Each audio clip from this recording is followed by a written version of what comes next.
मोहतरम नाजरीन, सदका फ़ितरा से मुतालिक काफ़ी सवालात हैं कि सदका फ़ितरा किस को देना चाहिए, कब देना चाहिए और कितना देना चाहिए और सदका फ़ितरा क्या है। तो आज इस पर बात करेंगे। यह सारी चीज़ें इस वीडियो में जानेंगे, तो आप इस वीडियो को आखिर तक ज़रूर देखें, क्योंकि हो सकता है कि सदका फ़ितरा देने में अगर आप ज़रा सी भी गलती कर देते हैं तो आपके हो सकता है कि रोज़ा भी बर्बाद हो और रमज़ानुल मुबारक की सारी इबादत बर्बाद हो जाए। तो आप इस वीडियो को देखें और सही तरीके से सदका फ़ितरा अदा करें। प्यारे दोस्तों, सबसे पहले हम जानते हैं कि सदका फ़ितरा क्या है। सदका फ़ितरा रमज़ानुल मुबारक के आखिरी उशरे में अदा किया जाता है।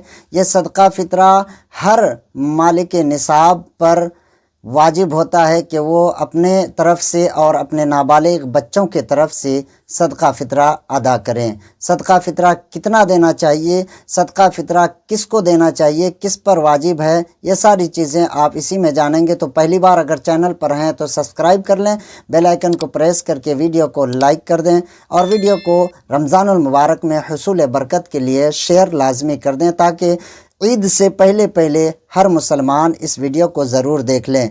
सदका फ़ितरा हर मालिक निसाब यानी ज़रूरत असलिया यानी बुनियादी ज़रूरत जो चीज़ है उसके अलावा अगर हमारे पास उतना माल है, इतनी दौलत है कि हम निसाब के बराबर हो जाते हैं, तो हम पर सदका फ़ितरा वाजिब हो जाती है। सदका फ़ितरा अदा करने के लिए जो है हमें अपने तरफ से और अपने नाबालिग बच्चों के तरफ से भी हमें अदा करना ज़रूरी होता है, क्योंकि जो मालिक निसाब है वो ख़ुद अदा करें और जो नाबालिग बच्चे हैं उनके तरफ से उनके गार्जियन यानी वालिदैन अदा करें।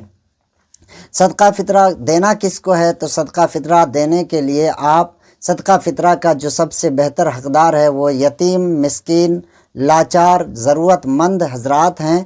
आप अपने इलाक़े में, अपने मोहल्ले में, अपने कस्बे में तलाश करें ऐसे लोगों को जिसको ज़रूरत है, जो लाचार है, मजबूर है, मिस्कीन है, यतीम है। ऐसे लोगों को ढूंढ ढूंढ कर ये सदका फ़ितरा अदा करें, ताकि ईद से पहले पहले अगर उन तक ये रकम पहुंच जाती है तो हमारे साथ वो भी ईद की खुशी मना सकेंगे। एक वजह यह भी है सदका फ़ितरा देने की कि गरीब लोग, यतीम लोग, मिस्किन लोग जो है हमारे साथ ईद की खुशी में शामिल हो सके। कब देना है, तो ईद से पहले ही दे देना चाहिए, क्योंकि अगर हम ईद से पहले नहीं देते हैं तो हम ईद की खुशी तो मनाएंगे, लेकिन हमारे दरमियान में यतीम, मिस्किन, गरीब, लाचार हैं, अगर उन तक हम ईद से पहले पहले ये रकम पहुंचा देते हैं तो हमारे साथ साथ ईद की खुशी में वो भी शामिल हो पाएंगे। इसलिए प्यारे आका सल्लल्लाहु ताला अलैहि वसल्लम ने फरमाया कि सदका फ़ितरा ईद से पहले पहले अदा करना ज़रूरी है। इससे रोज़ा मुकम्मल होता है, क्योंकि एक वजह इसकी ये भी है कि अगर हमारे अंदर जाने अनजाने में या किसी भी बुनियाद पर माह रमज़ान मुबारक के रोज़े में किसी तरह की कोई कोताही हो जाती है, कोई कमी हो जाती है, तो उसका कुफ़ारा अदा किया जाता है सदका फ़ितरा अदा करके। और दूसरी वजह कि गरीब, यतीम, मिस्किन, लाचार हमारे साथ खुशी भी मना लेते हैं ईद के मौके पर। तो आपसे गुजारिश है कि आप जो है ईद से पहले पहले सदका फ़ितरा ज़रूर अदा कर दिया करें।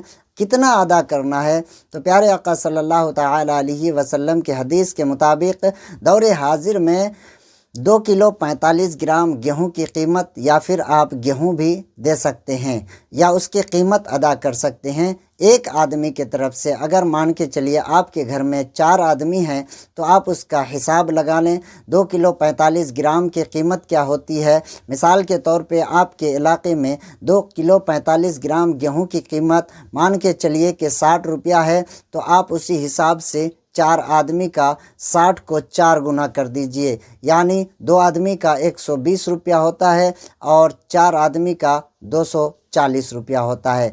तो इस हिसाब से आप जो है अपना सदका फ़ितरा निकाल सकते हैं, अपने अपने इलाके के हिसाब से, अपने अपने इलाके के रेट के हिसाब से। तो फ़िलहाल किशनगंज बिहार इलाके में 65 रुपये का ऐलान किया गया है। 65 रुपये आप फ़ी आदमी सदका फ़ितरा निकालें और वक्त से पहले गरीब, यतीम, मिस्किन, लाचार तक पहुंचा दें। ये ज़रूरी है हमारे लिए। तो इस वीडियो को आप हुसूल बरकत के लिए रमज़ानुल मुबारक के मौके पर اپنے نیکیاں بڑھانے کے لیے شیئر لازمی کریں۔ السلام علیکم ورحمۃ اللہ وبرکاتہ۔